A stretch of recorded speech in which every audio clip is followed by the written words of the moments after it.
Greetings, everyone. This is Salt of the Red Earth, or Salt, and I'm here with Ukrainian World Nation, and I'm bringing you a real treat today. This is Timothy Snyder. He's a world-renowned historian, and he's giving an address in February of this year entitled Wonder Woman and the Orcs, Ukrainian History and Western Fable. It's absolutely brilliant. I know that I'm in a few communities that we kind of geek out on this kind of stuff, and there's a lot of comparison to what's going on in the world right now. So I will just let him get to it. To do this evening is to talk about two gigantic pieces of Western or apparently Western popular culture and explain how they are indispensably, unavoidably linked to the history of Ukraine. So I have in mind, as you can tell from the title, I don't think Vasil mentioned it, but it's a very lighthearted title. The title was Wonder Woman and the Orcs, Ukrainian History and Western Fable. So the two giant pieces of our popular culture that I want to consider are the most important set of fantasy novels, so Tolkien and The Hobbit and The Lord of the Rings, and the most important superheroine in the canon, right? Wonder Woman. So on the surface, The Lord of the Rings is a piece of British culture, or even a piece of British imperial culture. Tolkien was a child of empire. He was born in South Africa. And on the surface, Wonder Woman is, of course, a story of American power. She arises right before the Second World War begins. She wears the American colors as her uniform. Or you might say, on the surface, these are no longer British or American figures or stories. These are international stories. These are global stories. They belong to everyone. All right, the quick pause here is that he's saying when it belongs to everyone, it's an understanding that is spread throughout so many cultures because Tolkien and Wonder Woman, those kind of things are so huge. So let's continue. What I want to try to say is that they may belong slightly more to Ukraine than they do to other people, in a way which may not be known, at least before this lecture, to the Ukrainians themselves. What I want to try to say is that neither of these pieces of culture could have arisen without historical events which actually took place in Ukraine. And what I also want to say is that the path that they took to becoming American or British or global culture runs through Ukraine in some fairly profound ways. I started thinking about this. I know I'm always supposed to be thinking about serious things, like this is the problem of my job description, but I'm not always thinking about serious things, or sometimes when I'm in a serious situation, I'm thinking about things. All right, the reason I want to break right here is that it seems to me that after the war started, everything became Ukraine. And I don't think that's really necessarily bad. A lot of the history had been completely lost, and I'm really happy about new information that's coming out. The reason I mention this is because if anyone else has those feelings, you need to listen to this guy. He is a historian. He's very, very legitimate. And then he goes in to describe evidence to explain what he's talking about. Like I said, it's an hour and a half. I'm going to let this go for a couple of minutes because this is really interesting. Which may not seem to be so serious. It's when you're shaken, when you're put in a situation which is slightly different, that the pieces that make up your own education, your own Bildung, start to move. Like the things that you learned when you were young and which seem to fit together in a certain order start to move around. And that's certainly been the case for me when I've spent time in wartime Ukraine, and especially in territories which had been occupied by Russia and then were deoccupied by the Ukrainian armed forces. I was in such a place last September, in Kherson Oblast.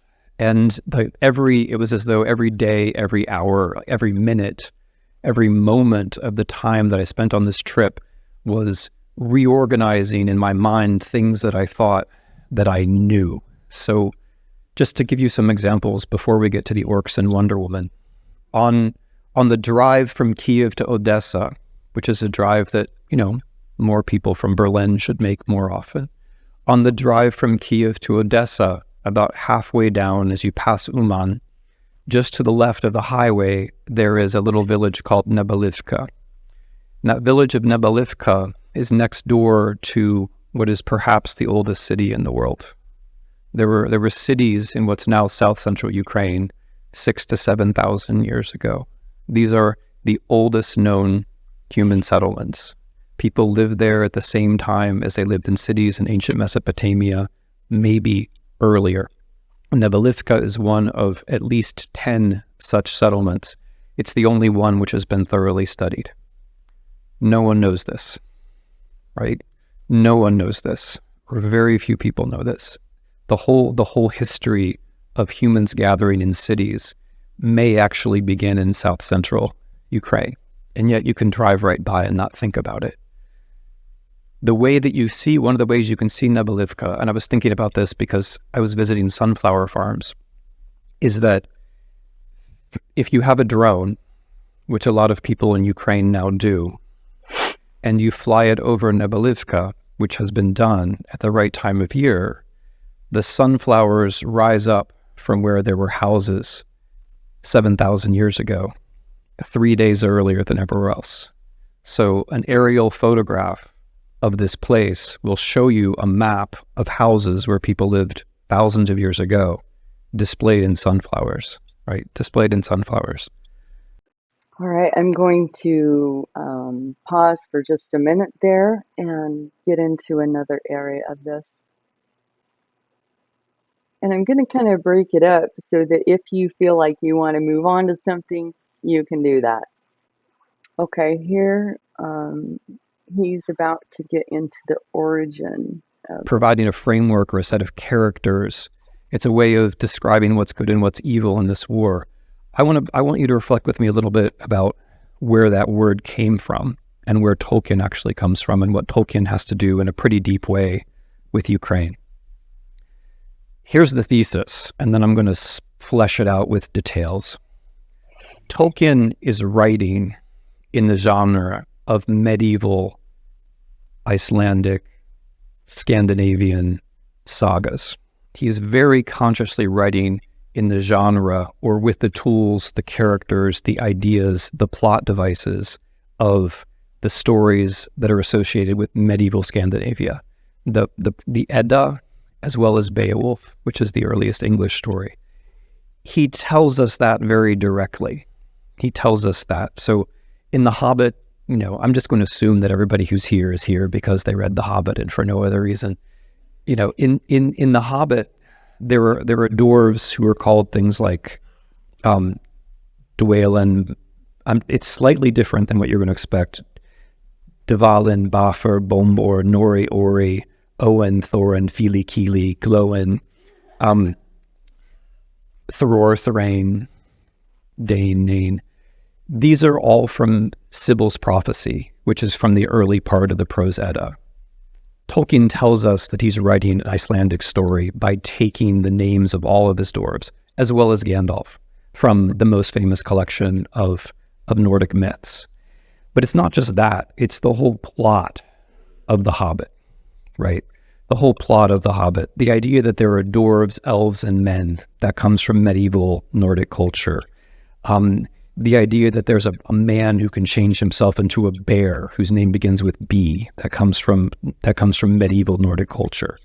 The idea of a riddle contest. If you remember in the middle of The Hobbit, Bilbo has a contest of riddles with a creature called Gollum, and at the end of the contest, Bilbo asks a riddle which is not really a riddle. That exact sequence of events takes place in the saga of King Heinrich. The climax of the story when Bilbo, as a thief, enters a dragon's lair and steals one object, a golden goblet. That's taken from the third part of Beowulf. So essentially everything that's in The Hobbit, in one way or another, comes from very well-known pieces of medieval, Old English or medieval Scandinavian literature. And I don't mean that Tolkien plagiarized it. I mean that Tolkien wanted his literature to be of a piece with this other literature, and that he wanted us to know it. The same goes, by the way, for the name of the place where The Hobbit and The Lord of the Rings take place, Middle-earth. That phrase, Midgard, Middle-earth, appears in both Beowulf and in the Prose Edda, and Tolkien himself translates it as Middle-earth. So the universe, the whole world, is coming from medieval, Icelandic, Scandinavian, Old English culture.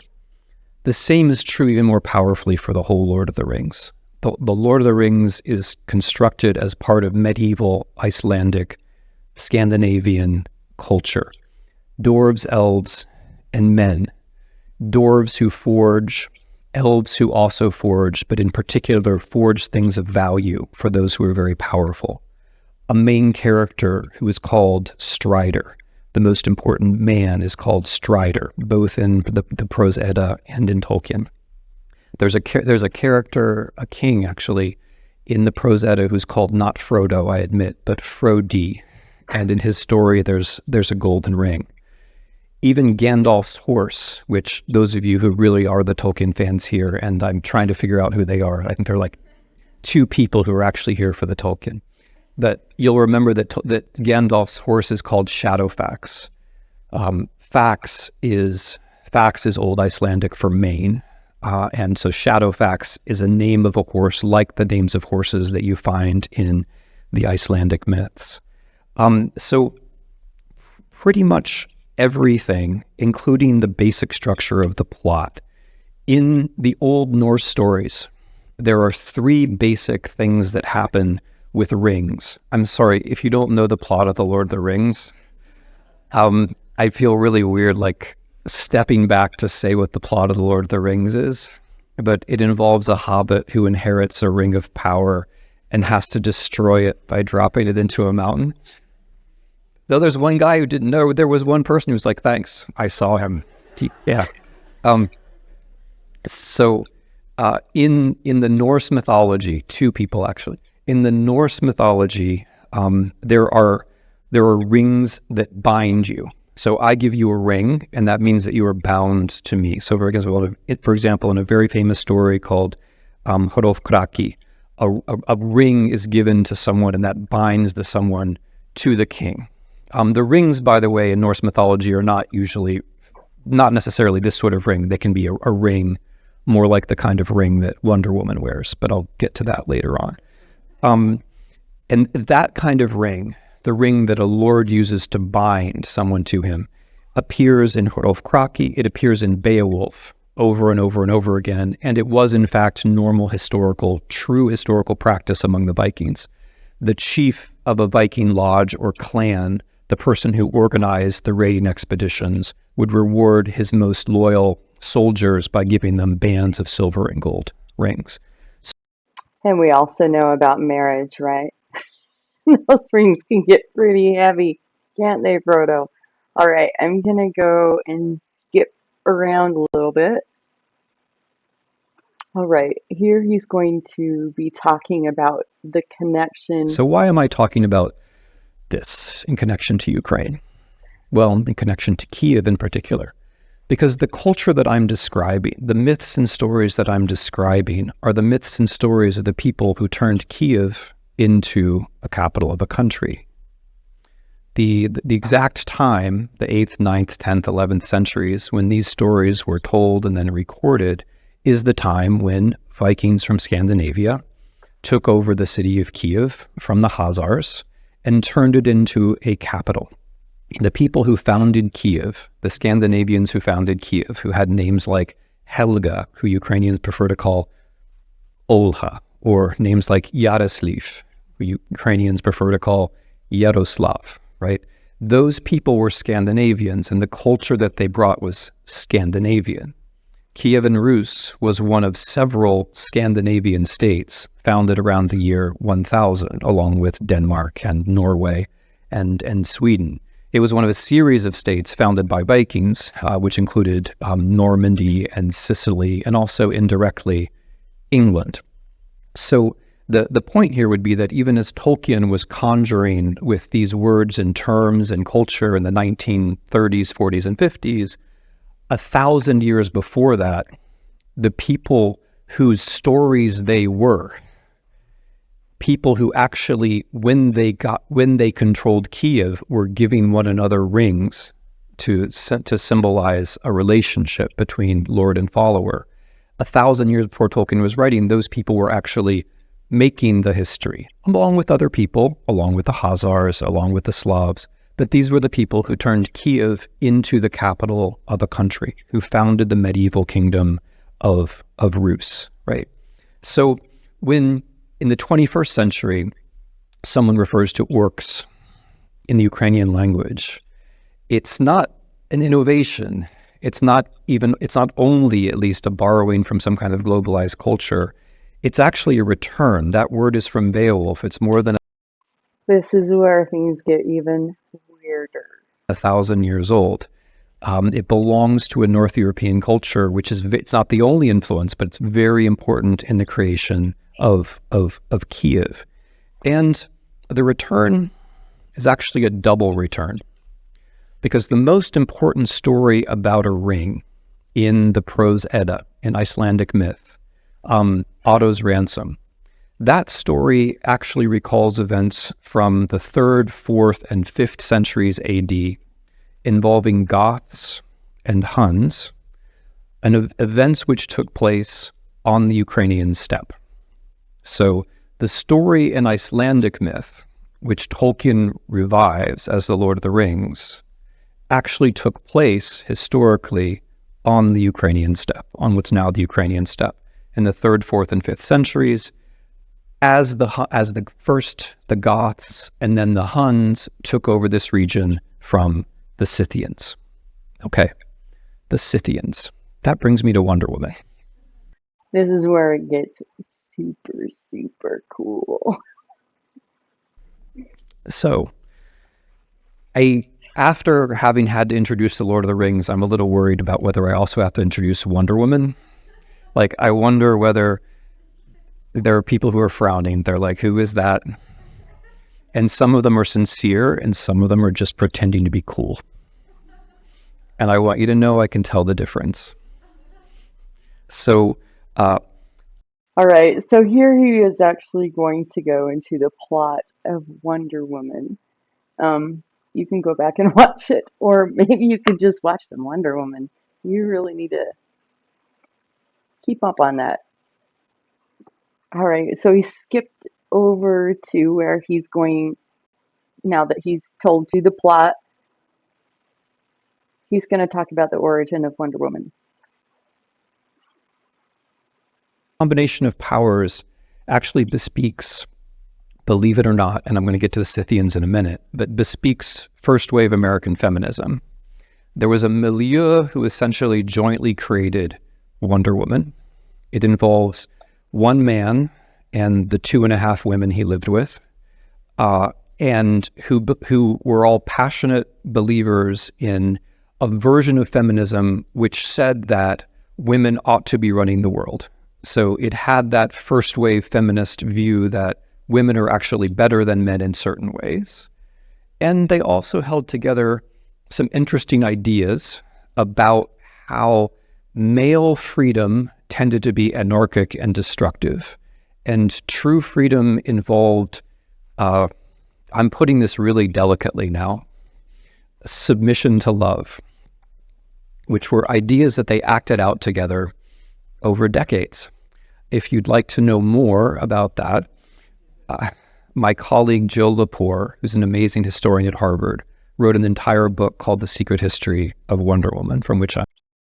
All right, so we're not going to talk a whole lot about that. I mean, there's actually some things that he that is not totally correct about.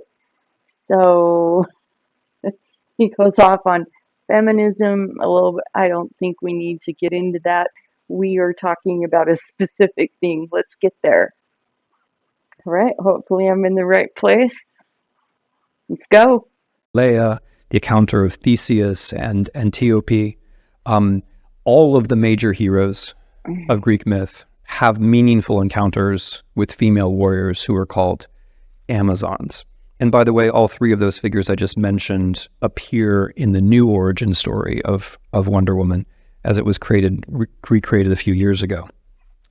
And as you'll probably also know, Amazons are very prominent in Greek art in general. We have more than 1,000 Greek vases or pieces of Greek vases which portray Amazons, usually in ever more accurate, as time goes by, Scythian armor and Scythian weaponry.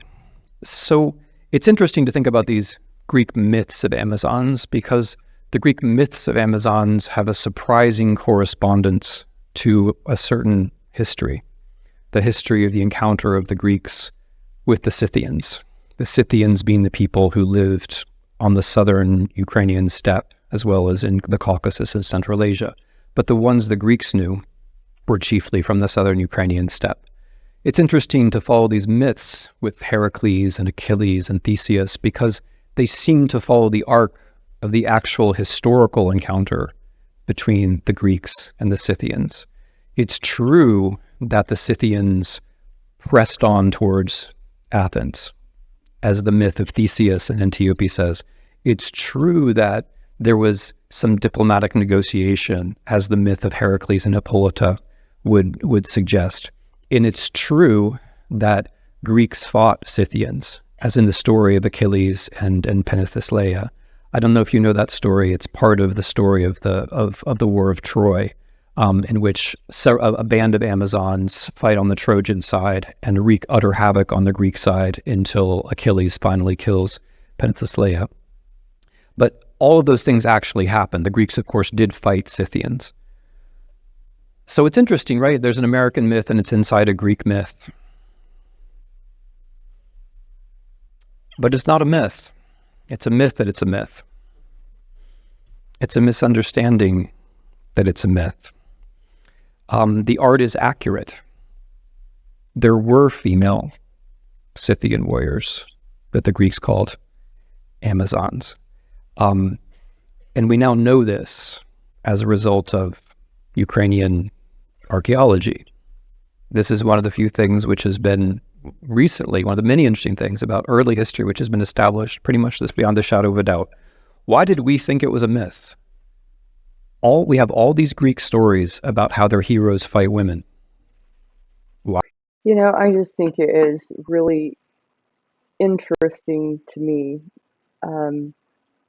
There has been a war of history that's been going on. He's not talking about just people's accounts. He's talking about archaeological evidence. Why wouldn't we just believe that? We have all this Greek art in which women are portrayed accurately using weapons, including, by the way, a lariat. We have all this Greek art accurately portraying women using weapons. In every single bit of Greek art portraying an Amazon, she is always running towards danger and never away. Every single one. We have all of that evidence. Why would we think that that was a myth? Why would we think it didn't happen? Maybe it said something about us, right? Maybe it said something about us that we would think that we would come to the following conclusion, which we did. The idea was the Greeks had a problem with sex and gender. The male Greeks had a problem with their women, and so they had to fantasize about women who rode horses and fought in wars. That was the idea. That is, until tonight, that was your idea too, so don't laugh at it. That was the idea. That's what we thought. We disregarded all the literary evidence and all of the artistic evidence and the archaeological evidence. Because the archaeological evidence... Okay, this is where, okay. I have no words. How people twisted themselves into pretzels to explain this evidence before coming to the obvious conclusion.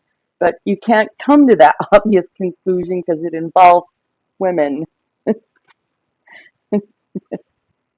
All right, I'm done. They're in the Scythian, so we would disinter Scythian graves, and about 1/4 of the warriors, that is the people buried with armor and spears and arrows, and sometimes their horses, were women. But they weren't. But sorry, I got ahead of myself. They weren't women. They were small men, They were deformed. and they were small men. And among the Scythians, there was an unusual pelvic construction among small Women. men. That was the interpretation. That's what we thought for a long time.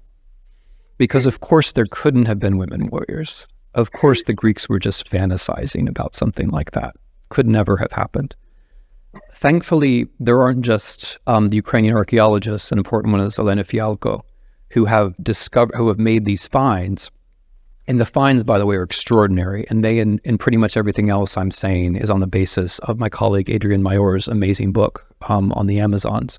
But these discoveries are themselves fantastic, because you'll find a female, and she'll have her horse, she'll have 40 arrows, she'll have 2 spears, she'll have a quiver for her arrows, which is made of leather and wood and painted. But she might also have her mirror and her comb, right? Is she also getting there with 42 virgins? Which suggests that maybe you can have it all. But so the men also were buried with their. Just to be clear, the men were also buried with their mirrors and their combs.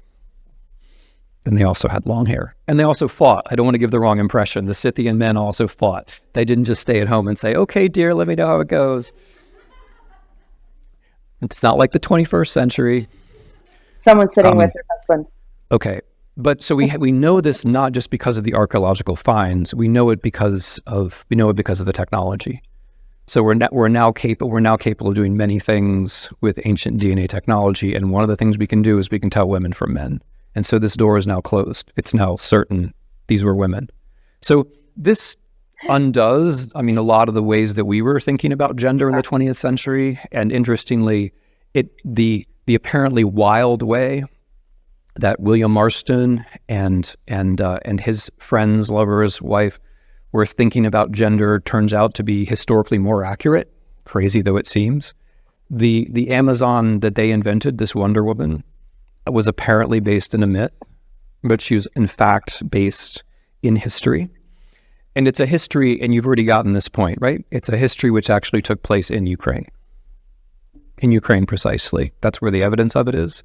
And the Scythians, including the female Scythian warriors known as Amazons, that the Greeks encountered would have been predominantly from what is now Ukraine. So this is my really gentle conclusion. I was thinking about this too when I was standing in Kherson Oblast on these farms, because I was in deoccupied territory, and of course Ukrainian territory, which has been deoccupied by women as well as men. And I was thinking about, and I was close to some of these archaeological sites where Amazons, that is to say, Scythian female warriors, had been disinterred. And I was thinking about how future archaeologists, when they come to these same places, will also find the remains of female warriors as well as men. And I was also thinking about, the main point that I made, which is like the gifts, right? The things that you have to know how to receive. There's a funny thing about old Indo-European, the language which apparently came from Ukraine, Proto-Indo-European, which is that there was no distinction between guest and host. Also ghost, they were all one word. In English, if you're an English speaker, the distinction between guest and host is very great, because we have a very poor hospitality culture. In Ukrainian, it's much closer. There's still a little slippage between who's the guest and who's the host, and there's a much more robust hospitality culture. but that the word, the word for ghost was also once the same word, right? That also is suggestive, because how could it be the same word? Because in pagan cultures, the dead also do things around the house. You're also in a reciprocal relationship with people who are dead. And gifts can be brought by our friends who are alive, but they can also be brought by others, right? That's a basic principle, not just of culture, but also of history and of trying to understand the past. But of course, the question then remains open, like, now that we know that these fables are actually in some sense true, or now that we know that these fables depend upon events which actually took place, now that we know that some of our basic entertainments depended on real people doing real things a long time ago, what do you do with that, right? I mean, I'm not going to tell you, but one suggestion would be, it's not so crazy to think that people who love might also fight. Or, which is of course the Wonder Woman story. Or it's not so crazy to think, and this is the Icelandic story, this is the Viking story, this is the Norse story. It's not so crazy to think that even if it all will come to an end someday, you should still destroy the ring. That's the end. Bye.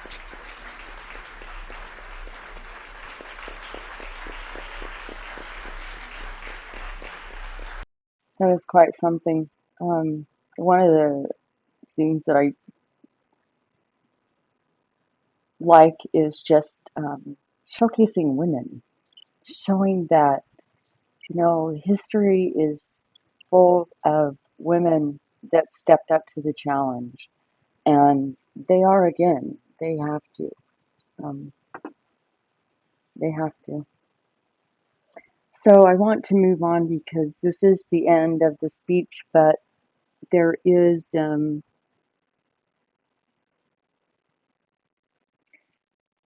couple of things here in the questioning that I really love, so I wanted to share that with you. All right, so my notes aren't great. I don't know what this question's about. We'll see. Thing very important, which is the attempt to use words to spread a sense of responsibility, as opposed to the attempt to use words to defer responsibility. So that may not have been exactly the distinction you're trying to make, but that's how it seems to me. That seems to me to be very important. When I think, not just you're criticizing cultural institutions or asking about them, but there's a larger issue here about European and American rhetoric. Are we using words to take or to disperse responsibility? Are we using words to exemplify responsibility, or are we using words to undermine it? So for me, the most important category is responsibility, and which is a fruitful word because it means, it includes responsiveness, it includes a response, it includes a kind of mutual interaction, but at the end of the day, it has an unavoidable moral character involving me. I'm responsible, at least a little bit. I'm responsible. So I may not have a better answer than the one that I already gave, which is, in order to receive gifts, you have to recognize them as gifts. And I think a couple of gifts which I try to receive are risk. So not that I want people to be at risk, right? Not that I want my friends to be wounded or die. Not that I want them, but people who are at risk, who are taking risk or taking different risks than me, they have a gift which they're giving whether they want to or not. It's there, and it's up to me to understand that. And I think most of us, probably many of us in this room, but many of us in the West, could work on that. Like, and I don't, by the way, just mean Ukrainians. I also mean other people in our societies, right? And then the second thing would be neighborhood. So I was making a non-global point, like a non-globalized point in my lecture, which is that there is something about countries that are close to you which you may not have noticed and which may be essential to your own culture. And maybe in ways you like, maybe in ways you don't like. So that the same story, Otter's Ransom, Otter's Vergil, or whatever it is also the basis, as you will know, or of Wagner's Ring Cycle, right? So a bit of German culture, which is indispensably central, whatever you think of it, comes from the same place, and that physical place is the Ukrainian steppe. Not that Wagner was thinking about that, but nevertheless, it's true, right? And so there are what I've been thinking about a lot in this war is how these German or French or English or American references that we kind of pile up into a linear story, which we think we know, how that linear story might not be true, or how there are other lines that come in and cross. And in particular with Ukraine, I realize I'm not exactly answering your question, but it got me thinking. In particular with Ukraine, I think we, this is a Berlin we, and a Paris we, and a London we, and a New York we. I think we have a hard time looking at it because it's so important. Like Ukraine is really important to what Germany did and became in the 20th century, but we don't necessarily look at it. And I think Ukraine is really central to what we might be in the 21st century. And that also makes it hard to look at. We would kind of prefer that, we be the center of things and, we be comfortable. So I'm afraid I haven't answered your question about institutional language. I've just kind of celebrated the distinction that that you're making. But I think. All right. Well, I'm going to jump around a little bit and save some time. I think that was really great. Okay, let's go again. Okay, so at the end here, I'm going to let it go. And then if y'all still around after that, you're going to get another treat. So anyway, I want to remind you, like and subscribe. I'm just trying to do some stuff here, and we'll see how it goes. Let me go ahead and play this. Is that let me start with what you said about giving everyone a voice. So there was and you'll have to forgive me because I'm in culture mode now. So Euripides wrote a drama called Iphigenia in Taurus. We say Iphigenia in Taurus in English. Auf Taurus, I think, in German. Which is maybe the most interesting Greek drama of them all, in part because it is about Scythians and about a woman. And it's the only Greek drama, if I'm not mistaken, or major one, in which the woman actually takes control of the action and determines what happens in the end. And the reason I'm thinking of it is that I happen to think that story is bound up in the confrontation with different ways of having gender that the Scythians posed to the Greeks. But also because Euripides had something very intelligent to say about freedom of speech, which I think is correct. Euripides thought that you have freedom of speech in order to speak truth to power. That's what it's for. That's why we protect it. And the reason we have to protect it is that truth is dangerous, especially when spoken to power. And therefore we have a right to free speech, or therefore we should protect each other when we speak freely, because truth is dangerous and because power is dangerous. And so the reason I'm saying this is that when we enter into this field of who has a voice, not everybody is speaking truth to power. So Vladimir Putin is not speaking truth to power. Pierre Canal is not speaking truth to power. Elon Musk is not speaking truth to power. Amen. Donald Trump is not speaking truth to power. There's a whole coterie of extremely wealthy and, let's say, idiosyncratic individuals and companies that control a huge amount of what's said and what we have to deal with, who are aligning with power. And so it may be that there's no way to construct a law about freedom of speech which protects you and doesn't protect Elon Musk. But nevertheless, as reasonable people, as moral people, we should see the difference between a Ukrainian writing a poem in a trench and a Russian oligarch deciding what's going to be said on a television channel, right? And so I think it's reasonable to make that difference. How the policy then rolls out, I'm not going to go into details, but in general, I would be strongly in favor of policies which make it easier for people to find things out for themselves and to hear difficult truths. And I would be in favor of policies which make it harder to monopolize conversation space, whether that's by television or whether that's by social media.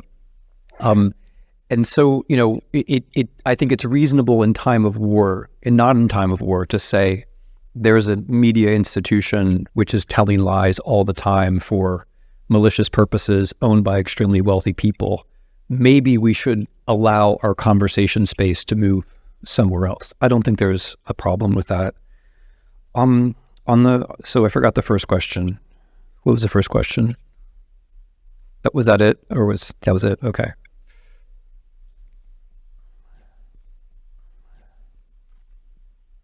Hi, my name is Jen. Thank you so much for your talk. It was really interesting. And by the way, I'm this one person who doesn't know a thing about rings and hobbits and all. Now you do, though. Yeah, I do now. Maybe you can do Harry Potter next time. I have an entire lecture about the political morality of Harry Potter. I'm gonna buy this and it is book now. And it's online. Okay. So ha.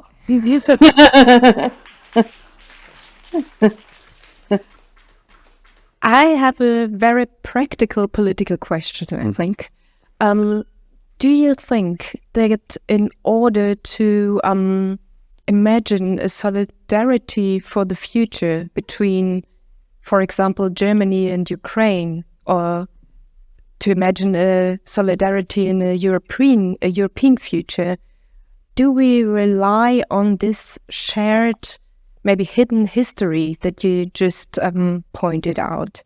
Do we need to know about this history, and do we have maybe other means to create solidarity if we can't rely on this, on those facts that you just mentioned? What a great question. So yes, I mean, I'm going to make the basic point that I think the future solidarity of inside the European Union depends on what you do now. So the history of 2024 is going to, much as I might love it, it's going to be more important than the history of the year 1000. And the history of 2024 is still to be made. And I think I mean this not in a banal way. I think that you Europeans are in a 1939 to 1945 type moment where it's very important how things turn out, but it's also important to be on the right side. And I do think there's a right side in this case, just as I think there was a right side in 1939 to 1945. And this has specific relevance to the European Union because the European Union is based on the Second World War, which is a long time ago.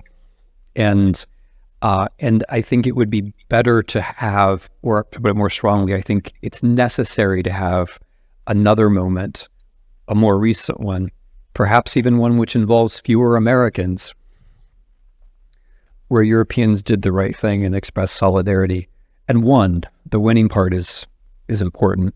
Winning is very important. As far as, but I want to say that I think there are very many ways to find solidarity, which I think is a really important word. And one of the things I like about history is that it serves, I think, both a kind of defensive and a creative function. So the defensive function is something like, at least I hope you can please humor me and nod when I say this, but I think when you realize how interesting history is, like when you realize that those people who turned Podil into a port and took control of Kiev were involved in a culture which is the same culture that led to The Lord of the Rings. I know you don't care, but other people will.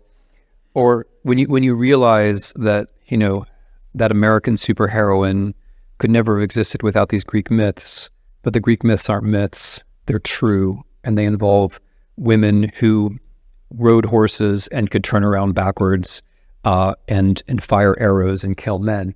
When you realize that life is rich like that, that the past is rich like that the past has untold riches with always more connections than you think, then like stupid ethnic stories, no matter whose they are, whether they're Russian or Ukrainian or Polish or German, the like stupid ethnic stories about how we are we and we were always we and they're them and we were always innocent.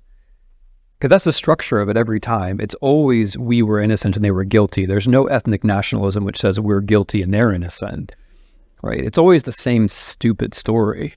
That stories like that, although of course they're going to be tempting because everybody likes to be innocent, the stories like that they'll seem uninteresting. They'll seem false, right? So history has a kind of defensive quality, I think. I mean, when we're confronted with people like Slobodan Milosevic um, or Vladimir Putin, or what's that guy's name? Who's the governor of Florida? Oh yeah, DeSantis. We were confronted with people like that who tell or want to tell really simplified stories. Uh, Often the response is, well, doesn't that mean history is a bad thing? Like, look, the past is dangerous. And that's not what I think at all. I think it's that we have to have a lot more history. It has to be more artfully done, and it has to involve, more of us. But then, so then there's also there's a defensive function, and then there's also the creative function, that it can help us to see how we're connected. In fact, right? I mean, in fact, it matters that I'm speaking an Indo-European language. I speak a bunch of languages, but they're all Indo-European. I mean, apparently they all come back to people who came out of the Ukrainian and the South Russian steppe. Apparently they all go back to those people. That's true. That's a connection between me and you, right? It's a connection between me and everybody who speaks Hindi, which, All right, I'm going to stop here because he's going to go into a long thing about language, and there's some great points, and I would love for you to watch it on your own. So you're welcome to do that. Um, so to close out today, I want to tell you about somebody that I lost. His name was Anthony. I called him Tony a lot. He died 2016.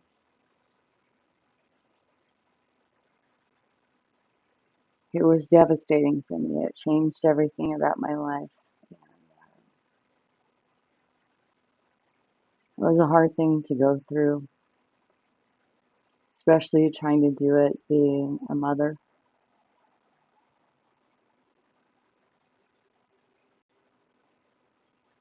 And I found out that um, someone that I would consider to be part of a community that I feel a part of um, lost his life fighting. And Tony was a similar kind of person. In fact,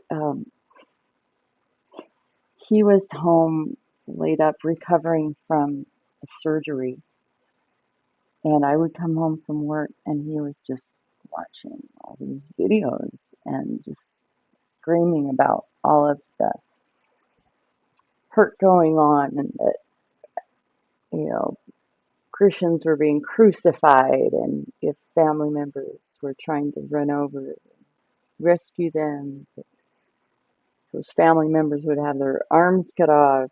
Like, it was just insane. He was so wound up every single day that I got home. He was so wound up.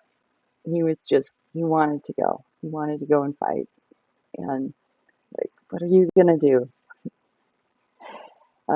You're 45, which is, also actually that's the age that when he died. Anyway, it filled me with a lot of panic and dread. Now, was I going to come home one day and he'd do something crazy? And I thought, well, he doesn't have a passport. He doesn't have the money to get over there. But I really, as the kind of person that he would say to me and to the kids, you know, I'd die for you. I'd die for you. You know that, right? And actually, pretty um, soon before he died, I called him out and I said, Tony, that's bullshit. I know you love us, but you would die for anyone if they really needed you. And he looked at me, and he looked up, and he smiled, this big smile, and he goes, you're right. I'm like, I still know you love us, but that is the kind of person that he was. And so to have that kind of news, um, you can see why that would touch me. It's a good reminder for all of us to recognize that this is real. People are dying. This is a real war. This is serious. People need assistance. Also, on a lighter note, I went and saw my daughter perform tonight in a play, and she was a hobbit. And I did interview her afterward. She was Mary. And, you know, it occurred to me when I was, you know, coming up with questions. She didn't have time to sit down and do a filming because it was their closing night. The mountain road that I used to drive to that area was closed. And anyway, I wasn't early. I was on time, but I was not early. So that couldn't really happen. But I wanted to ask her, so how was that in the dressing room, Mary? You know, did you and the Ents have it out? Because the Ents were actually in the play. And if you don't know Lord of the Rings, then, you know, this won't matter. You can turn it off at any time. But, you know, the Ents came and they saved the day, right? And it feels a little bit like the U.S. Super slow. And they'll stomp out anything when it finally happens. Now, we're not stomping. We're, you know, not doing enough. But the West has that ability, and I hope we get to it. Let's not be ants. Let's not be ants. And that's all I have to say. Except like, subscribe, because it would be super cool.